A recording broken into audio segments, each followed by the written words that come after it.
berarti kalian bisa baca judulnya. Nah, coba kita lihat sekali lagi. Padahal huruf-hurufnya itu gak beraturan. Tapi, kenapa kita tetap bacanya lancar?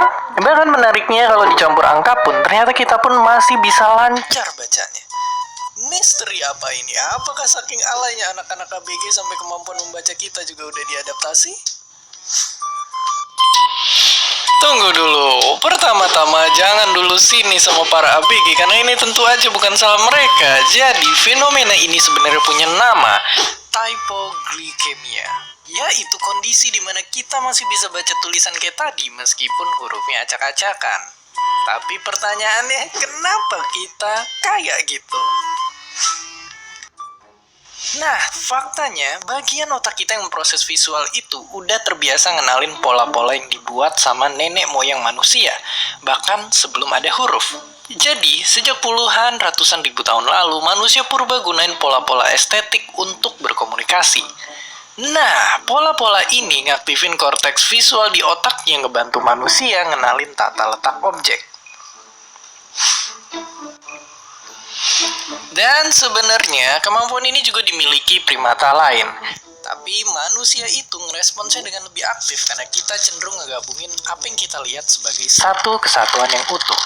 Makanya kita masih bisa ngerti tulisan acak karena bacanya secara keseluruhan, bukan misahin huruf per huruf.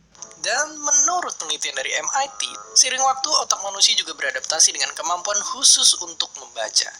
Jadi pada dasarnya, dari lahir emang ada bagian otak kita yang ibaratnya udah terprogram buat membaca.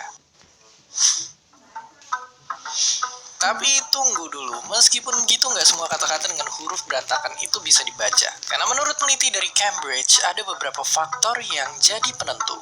Nah, biar seru daripada dibilangin, ayo kita cari tahu sambil coba dipraktekin aja.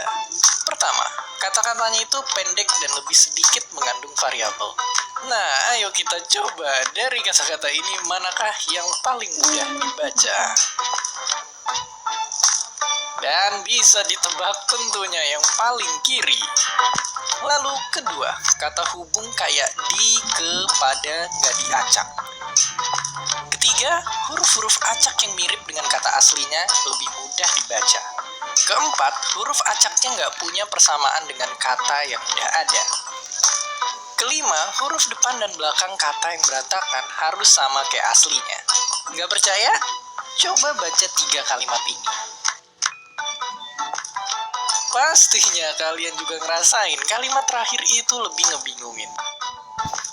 Dan yang keenam, alasan kenapa huruf berantakan bisa kita baca adalah karena otak kita udah familiar sama kata-kata itu. Jadi pada akhirnya udah gak heran kenapa dulu kalau kita nulis campur-campur huruf dan angka kayak tulisan alay tetap masih bisa kebaca. Tapi cukup kita masing-masing aja yang ngerasa malu kalau pernah alay dan gak perlu ngerasa bersalah karena bikin kemampuan baca umat manusia jadi berubah. Dan seperti biasa, terima kasih.